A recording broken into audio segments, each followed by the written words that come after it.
What up? Jar here, back with another video. And basically, in this video, I'm gonna show you how to not get that motherfucking Shopify Rico. You feel what I'm saying? Cause I done got hit with a Rico a couple times. You feel what I'm saying? So this is basically a blueprint on how to avoid getting your Shopify payments held. And if you already have your payments held, I'll kind of give you some tips on how to get unheld. So yeah, to give you some context, this was back in 2023. My brand was popping. Here it was popping, and I got hit with this fucking nasty Rico from Shopify. As you can see, boom, they're just holding payments. You know, they were monitoring my business or whatever. They kind of give you like a warning, a heads up beforehand. You feel me? But it doesn't really mean anything because if you have a trending chargeback rate, you know what I'm saying? They look at it over a past certain amount of days, like usually like 90 days. You know what I'm saying? So like even if you have a good week or whatever, you know what I'm saying, you're still above the threshold. But yeah, that was 2023. 2024, as you can see here, I got hit with another Ricos. My chargeback rate, boom, it's 2.94%. It's actually very high, and it's above the allowed threshold of 1%, as you can see. And yeah, and this kind of a win, I guess, a small win of me getting my payments unheld, right? So I'll give you guys the tools and tips and tricks, you know, from my experiences, unfortunately. But this is my brand, Angelic. It's a clothing brand, streetwear clothing brand. It's our TikTok, our Instagram, things of that nature. Let's get straight to it. Now, when it comes to chargebacks and the Shopify Rico, basically, if you have a chargeback rate of 1% or higher, you are cooked, my friend. They're going to hold your payments. You feel me? So they're going to put you in a monitoring system program. You know what I'm saying? So if you have an elevated chargeback rate, you know, that's like 0.75 or higher, you know, they're going to start like looking at your account, you know what I'm saying? Because you're raising red flags, because essentially you're putting risk on the actual payment providers with all those chargebacks. And what a lot of people don't know actually is that Shopify payments is ran off of Stripe. You know what I mean? So it's actually not Shopify payments that's kind of holding your shit. It's really like Stripe. You feel me? Because they're the primary provider. You know what I mean? But you can actually change payment providers, right? You can use a third party payment provider, and they actually have high risk payment providers, you know what I'm saying? So that typically work with high risk businesses, you know, in high risk industries and things of that nature. You can actually apply for those. And I actually did that back in 2023 just as a backup payment processor. I never had to activate it, but I just wanted to have that, you know, peace of mind that I can always accept payments. You know what I'm saying? So I use actually Payment Cloud, and yeah, they gave me some peace of mind there. But in terms of actual payment percentages, as you can see, like Shopify, they offer different rates. So like on the basic plan, they're taking 2.9% of your cash plus a 30% transaction fee. And then it goes down as you scale up, right?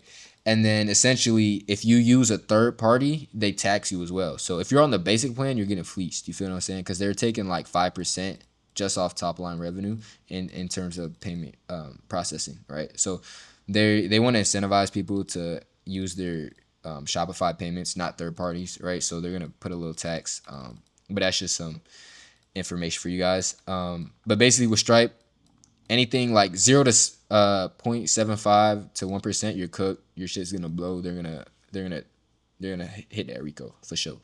1.5%, you're cooked for the third parties, and it varies for different third parties in different industries. Like it varies case to case, but they usually give you a higher tolerance. You know what I'm saying? So like, yeah, that's just that.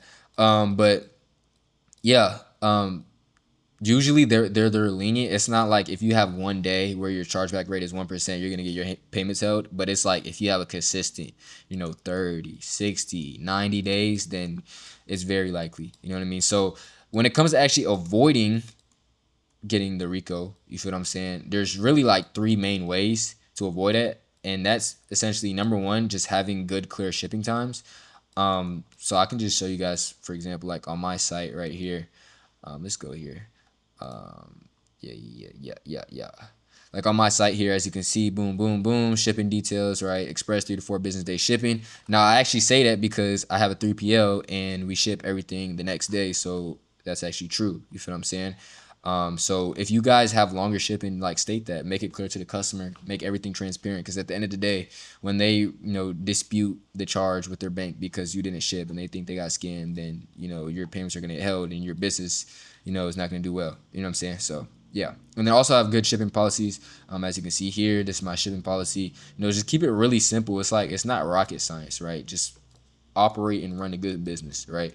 Number two is having good customer service, right? So this kind of builds off of this, right? So I personally use Gorgeous, yeah, Gorgeous. It's a ticket manager platform. So basically, it consolidates all your emails into one spot, right? And I have a customer service rep from the Philippines who comes in here and fills everything out, as you can see. But basically, yeah, just filling out tickets. You know what I mean? And I'll kind of show you guys what it looks like. Pull it up. Ba, ba, ba, ba, ba. Yeah. So like it has different macros and things of that nature, right? That you can click and things like that. So it's very systematized and very fast. But having good customer service is key. You know what I mean? Having that good transparency and like answering quick questions that any customer may have. You know what I mean? Because like if a customer orders from your site and tracking's taking a little bit longer than usual, right? And they email you, but they don't get a response. They're thinking they got scammed. You know what I mean? Especially if you're like an IG brand, clothing brand, or whatever. You feel what I'm saying? There's a lot of like scammy ass brands out here. You feel what I'm saying? So you gotta really be on top of things, right? And if they have any questions, if they want to return something or exchange something, you feel me? If that's your policy, then allow it. You know what I mean? Because at the end of the day, a return in my eyes is way better than a chargeback. You feel me? Because a chargeback, that's some shit you can't get back. You feel me? Even if you win, a lot of people don't know this. Even if you win the chargeback, it still counts towards your chargeback percentage. You know what I'm saying? So yeah, that's another thing, right? Now, the third thing and final thing, this arguably the most important in my eyes, is fraud holds. Because actually a majority of my chargebacks have came from fraud holds. More than like product not received chargebacks, right? So there's different reasons why customers can charge back. But the most common reason, even if you have everything in check, like you can have this in check. You can have good clear shipping times, you can have good customer service. If you have all that in check, you can still get fraud holds. So I use No Fraud. It's a Shopify app. As you can see, they kind of give you like the risk and they have different indicators and things like that. As you can see, this order failed, right? Had a high risk. You feel what I'm saying? And they have a more advanced, system than Shopify's default native system. As you can see, they kind of break down everything like here, ID, and then I also have Shipiro. It's a management software for your warehouse, right? And it has its own fraud details as well. So I kind of like triangulate based off what Shopify is saying, what No Fraud is saying, and what Shipiro is saying. You know what I'm saying? So I can get clear on who's actually a real customer and who's not. You know what I mean? So that's very clear, very important, right? Oh, and another thing, if you're running pre-orders, for number one, if you're running pre-orders, make sure that it's clearly stated. I'll show you guys for example. Like I'm running pre-orders right here on this, right? And as you can see, I have an app, so it adds a badge, pre-order badge to it. And it also adds a statement, due to high demand, this product is sold out, reserve your order now, yada, yada. Products will ship in 4 to 6 weeks. And then it changes the add to cart to add pre-order to cart, as you can see here. And then it gives a note as pre-order as well. You know what I'm saying? So very important that everything's clear and transparent. And yeah, that's all customers really care about. Like your number one and number two reasons for chargebacks are primarily going to be slow shipping times and fraud holds. You feel what I'm saying? So be very clear and transparent about your shipping times. And if things are taking long, like post updates, email your customers. I actually have a Klaviyo email flow for orders tagged with pre-order. You know what I'm saying? So like every week it sends them an email, automated email, like your order has been received. We are ordering fabric for your order. Your order is being cut. The fabric is being cut. The fabric is being sewn. The fabric is being shipped. You know what I'm saying? The hoodie is being shipped to the warehouse. Our warehouse. We're preparing your order. Things like that. So everyone's in the loop. You know what I'm saying? Because if I spend $100 on a site, you feel me? I don't hear anything for 4 to 6 weeks. I'm like, what the fuck? You feel what I'm saying? So people don't like getting scammed. They don't like being taken advantage of. You know what I'm saying? So make sure that you have that in check. And then once you really have that in check and you have good customer service, it all really comes down to fraud holds. And like I said, you can use No Fraud. They do take like 1% of top line revenue though, so that's one thing to be mindful of. But really, like in my eyes, it's kind of a need though. You know what I'm saying? Not sponsored, by the way. But yes, this was for 2023 for context. All 2023.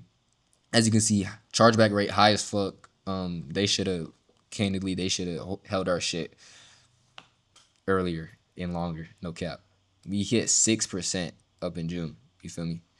Just for context. You feel me? We're floating like, yeah, pretty high. But yeah, you want to avoid all of that. And I kind of show you. I think I have a thread here. Yeah, a thread of kind of like how they kind of like go about things. You feel me?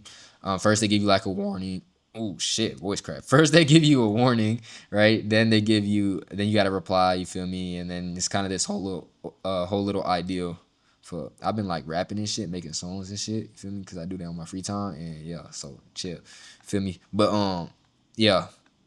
As you can see, that's kind of like the whole conversation. But you just want to tell them what they want to hear. You feel me? Be like, oh, we have all the items on the way. You feel me? We're gonna implement all these measures. You feel me? Because at the end of the day, you wanna get these payments out ASAP. But yeah, if you want more help, more guidance like these, more tactical, practical advice, then you can apply my link in the description to work with me one-on-one.